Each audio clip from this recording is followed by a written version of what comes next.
It's so quiet in here. I don't like it. But hi.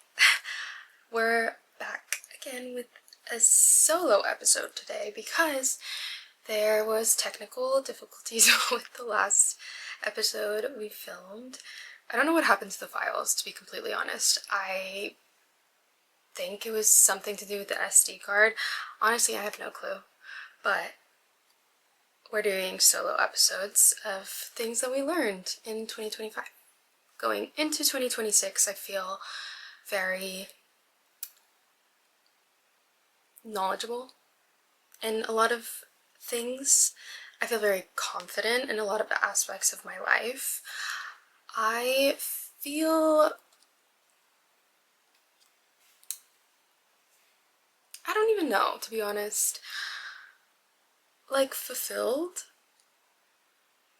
because I think that my brain has actually finally developed, like fully.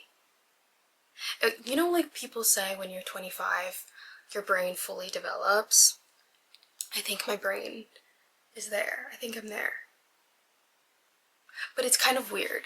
Okay, also, they look good today. The girls look good. Anyways,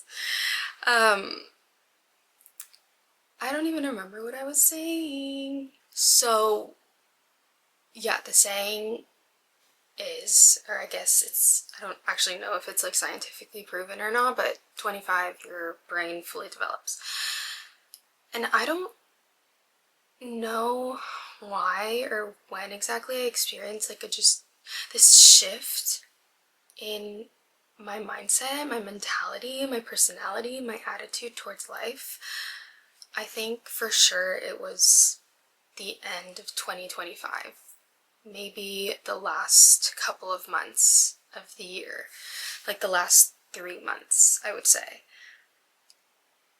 I just don't know what it is. It genuinely felt like something flipped in my brain and I stepped into a completely different version of myself that I'm really, really grateful for. I'm really excited to start the new year with a different mindset and a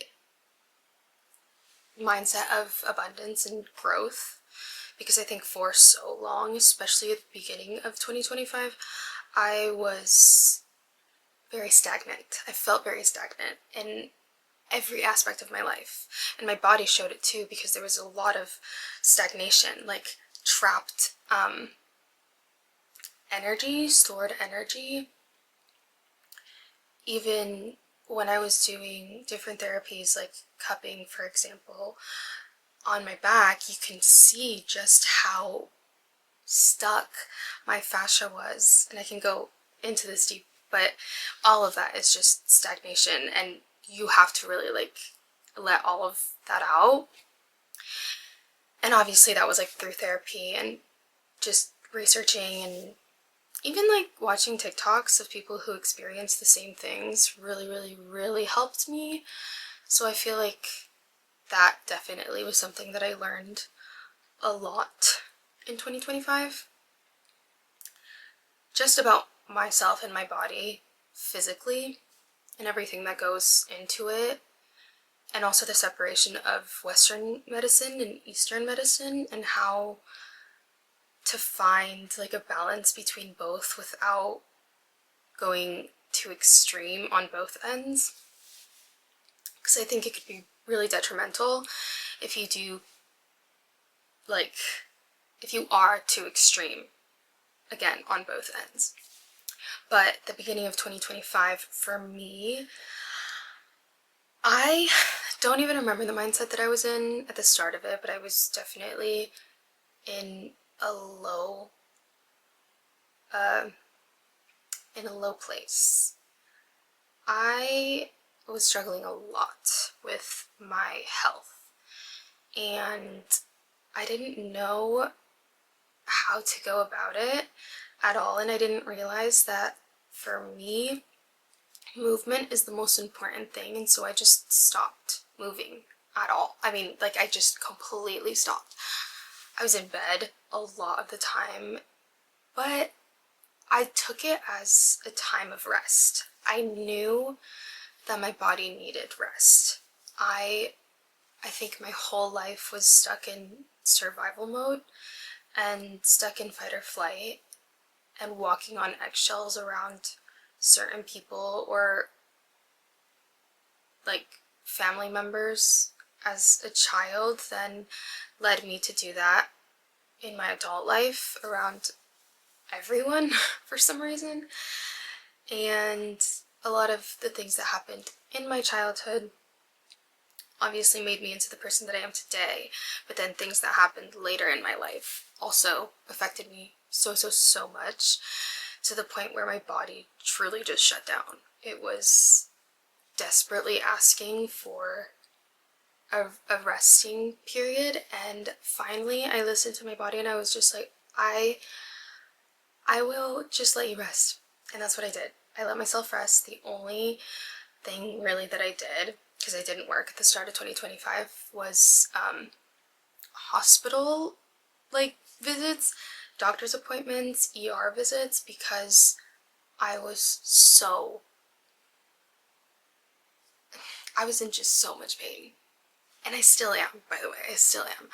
But the difference now is that because I was able to speak up for myself and advocate for myself and call different doctors and specialists and insurance people and so many different people, I was able to really put myself first in that aspect. And like I said, I learned so much. Something that I just thought was like chronic back pain by the end of the year, I now know that it had so much to do with my childhood, with trauma, with the way my body actually works and carries itself. Because even though I haven't been diagnosed with this connective tissue disorder that I think I have, so many of, like, officially diagnosed, so many of the doctors that I have seen do agree with me that they do think I have it. And for so long I was like waiting for that diagnosis, which I think would definitely keep my mind at ease and rest. But at the same time, even if I was diagnosed with it, there's really no cure for it. So taking treatment into my own hands and figuring out how to help my body, I think, is helping my mind and my emotional state. But I did realize a lot. One of those things being because I believe I have Ehlers-Danlos syndrome, which is a connective tissue disorder, my connective tissue is a lot weaker than the average. So connective tissue, fascia, like everything that holds up my joints and my muscles and my bones is so weak that my muscles are now doing the work to hold up everything. And muscles aren't supposed to do that. And so that causes inflammation and it causes targeted pain. And with all of that, like, Ehlers-Danlos syndrome has so many, it's just like an umbrella term, and then so many different like comorbid conditions underneath, like hidradenitis suppurativa, which is a skin condition, or POTS, which is what is it? Postural orthostatic tachycardia? Hold on.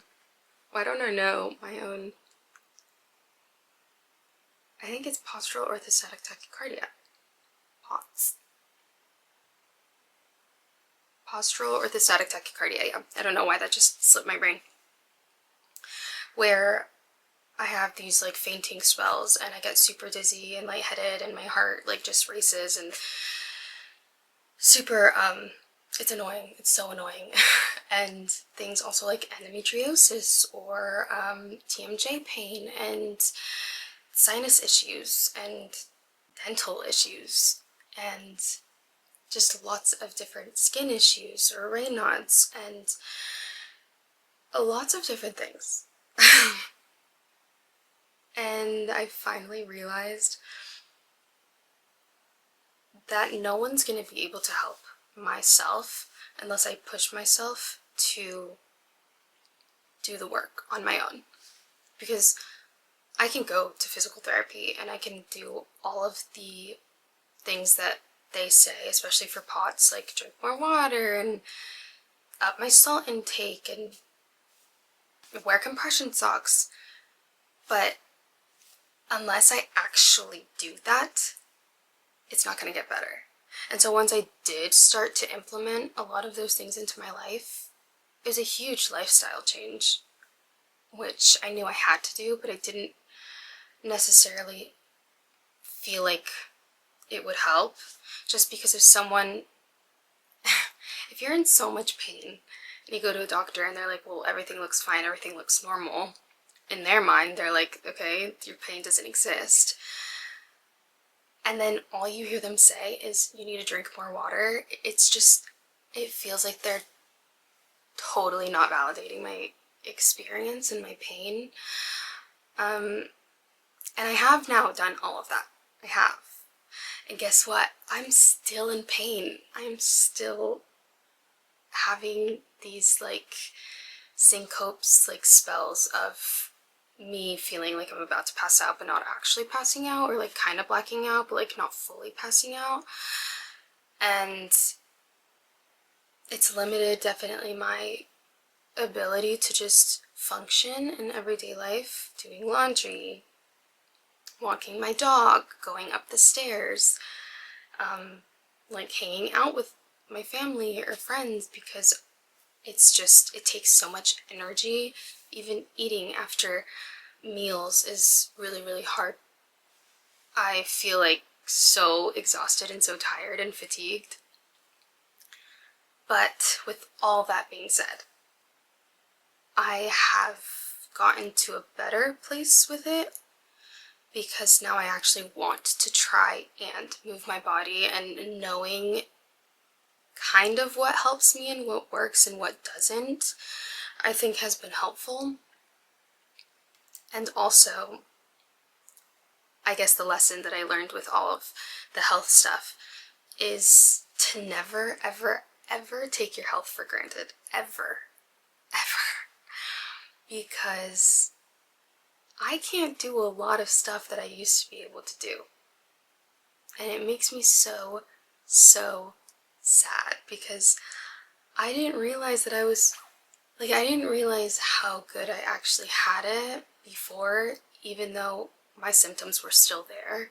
But now, as an adult, it's like progressed to the point where I do question whether or not I want to have kids. It's a big thing for me because of my energy levels. And I don't know how it's going to progress in the future, because there is no cure. And I think that career-wise is why I'm a nanny right now, because of how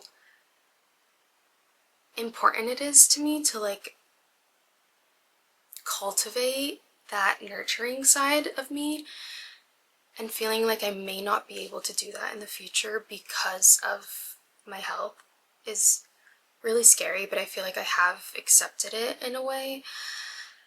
And I love my job. I love taking care of kids and being around kids, and it's definitely helped me with my mental state and kind of just seeing life through the eyes and the perspective of children. I think helps with healing your inner child and doing that like shadow work. I think that's a big thing that I've learned as well. And just being able to love these kids that I'm watching the way that I've always wanted to be loved, I think is definitely very healing for me. And yeah, so just never take your health for granted. And I know that I will continue to work on figuring all of my health stuff out. I know I'm going to New York this next week, and I'm going to be with Amanda and our friend Jordan, and we're going to the Chinese doctor in New York. I believe the place is called Lynn's Sister. I will try to maybe vlog, I guess, and upload on Instagram or TikTok. I will try. But it's obviously more so Western, or not Western, Eastern medicine. So I think that it's just going to be another tool, I guess, to help. So we'll see what he says. Okay, your energy teaches the world how to treat you. That's something I learned. And I didn't realize how real it actually was.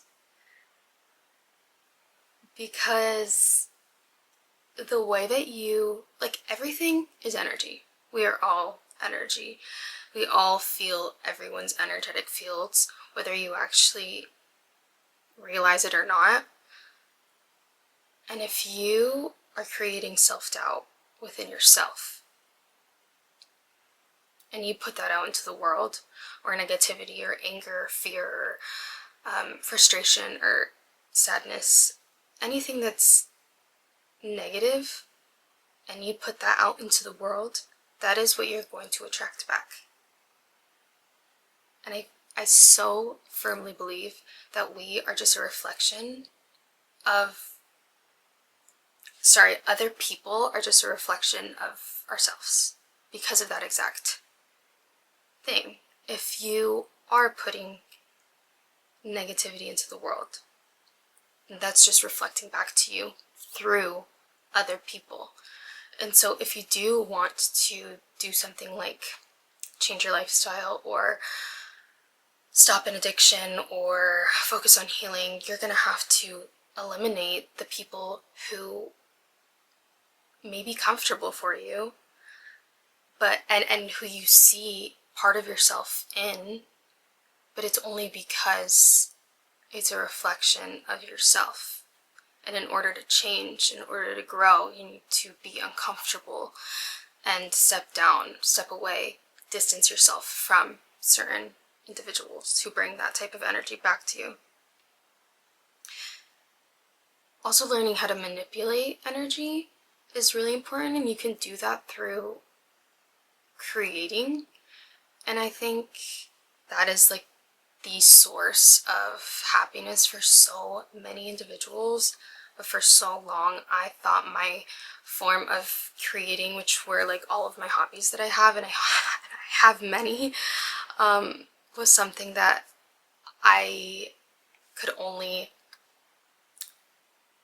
do, or something that I did to show my love for people, but then it kind of ended up flipping on me, and like people would only ask me to do certain things, and I kind of felt like taken advantage of, kind of. So creating, but creating for yourself, and creating because you want to create it, in whatever aspect that may be, but just doing it for yourself and putting no limitations unless you put them on yourself. Because at the end of the day, this world is literally, you are the center of it. You are the center of the world, because this is your life, this is your world, this is your movie. And there's background characters, there's people that come in and out of your life that are side characters that may help you in the moment, that may help you for a season, that may help you learn a lesson, that may stay, but many of them leave. And that's okay. And learning to just like let go of any expectation of anything and everyone, I think is also something that I've learned. And matching the frequency of energy levels that you want to attain will actually get you to attract that into your life. I think that is just so, I hate to say obvious, because a lot of people just don't think of it like that, but once you get into the mindset of abundance and just, I don't even know how to explain it. I just feel this like sense of like calmness within myself. Well, yeah, this goes with my last point, but I said when you realize other people's actions and thoughts are just a reflection of their own inner world and not yours, it becomes easier to not take things so personally. And realizing, again, everybody's life is their own movie, their own life, and their plot is so different. And so don't take things personally based off of their reactions or actions or lack of action. And I think being able to like differentiate between them, how should I word this? Them trying to heal and doing it, and them saying that they are trying to heal but not showing any action. Just knowing that there are a lot of people in the world that are not healed at all, and you can't let that bring you down, especially if you're trying to do the work to heal yourself and they're not. I'll just say that. I guess my last lesson and point that I want to speak on is leaning into my feminine side, because I think for so long, and this has been for like all my life, I've been super independent and I've just been able to do things on my own. And I like to be in my own company. I enjoy it. I like to take myself out on dates. I like to go shopping alone, go to the movies alone. I go to concerts alone. I've gotten so comfortable in doing that. But I think because I'm so comfortable in that aspect, I'm totally not comfortable when people then step into my life wanting to take care of me, or even the idea of that. It doesn't scare me, but it's like, ew, like I've done it all my life. But then part of me is like, yes, I want to feel cared for and loved, but it doesn't feel natural because I've never really experienced that, which is like sad to say out loud, but it's the truth. And I don't know, realizing that it's okay to like let my guard down and be vulnerable and have somebody take care of me, I think is only going to help bring out that like feminine side. But it's a scary thing. And so I've learned that I need to do it, but I think this year, 2026, I'm actually going to try to do that.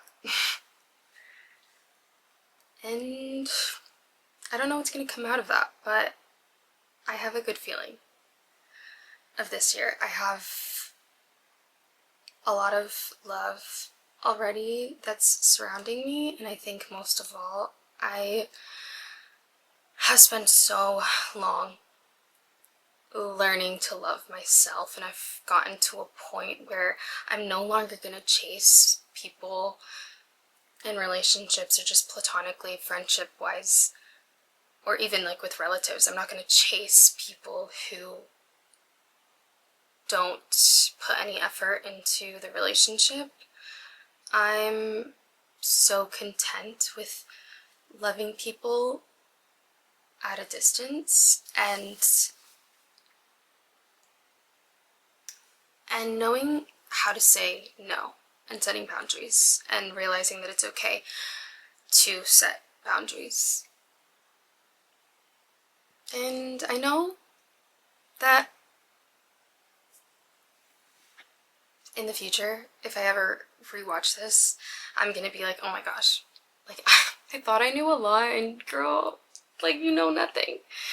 Well, not nothing, but I don't know. It's just like whenever I watch videos from before, I thought I knew so much. Like I was like, oh my gosh, I'm so like knowledgeable and like whatever, and then I can genuinely like grow as a person in like a month, like jump wise, from recording that video to then recording this, if that makes sense. I don't even know if that makes sense. What I'm trying to say is I'm more knowledgeable now than before, but in the future, obviously I'm going to be more knowledgeable than now, and I'm going to be like continuing that cycle, because that's what life is all about. It's about growing, it's about learning, and it's also about taking accountability and learning how to do so and getting out of this like victim mentality. And like I said, most of 2025 I spent resting my body and my mind, and then just like the last couple of months it was really transformative for me. But I feel really good stepping into 2026 and in this version of myself that I am, and I can't wait to redo this video at the end of 2026 and see what I've learned and what I've been able to accomplish. So that's that. I'm excited for next week. I'm going, like I said, to New York with Amanda. Actually, all of 2025 we were not together at all. Like we didn't see each other in person, and now 2026, the start of it, we're gonna be together for a week, around a week. But it's just like crazy to me how we both have grown as people. And it's also crazy that she's my best friend and we just don't have like a lot of pictures together. I don't know why I'm just thinking about that, but yeah. Anyway, so Amanda's gonna do a solo episode of the things that she's learned in 2026, and hopefully you guys can, I don't know, take something away from this video, or maybe it'll just be a video that my future partner or children will see. I don't know. Or myself, my future self. But anyways, thank you for watching. Please like, comment, and subscribe, and definitely leave a rating, 5 stars, on any of the platforms that you're listening this on. And even when I'm by myself, I don't even know how to end this, but I'm gonna go. Bye!